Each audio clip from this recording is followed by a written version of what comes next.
Want visual alerts on your Samsung? In 1 minute I will show how to enable flash notifications. Start on your phone home screen. Tap Settings. Tap the search bar and type Accessibility, or scroll and open Accessibility. Inside Accessibility, open Advanced Settings. Select Flash Notifications from the Advanced Settings list. Toggle Camera Flash or Flash Notifications on to enable visual alerts. Choose whether flash alerts apply to calls, messages, or both if the option appears.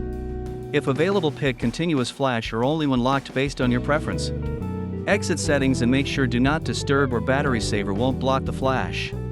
Test it now by asking someone to call or message you. The camera flash should blink for incoming alerts.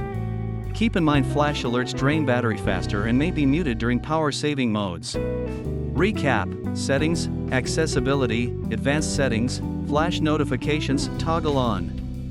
Thanks for watching.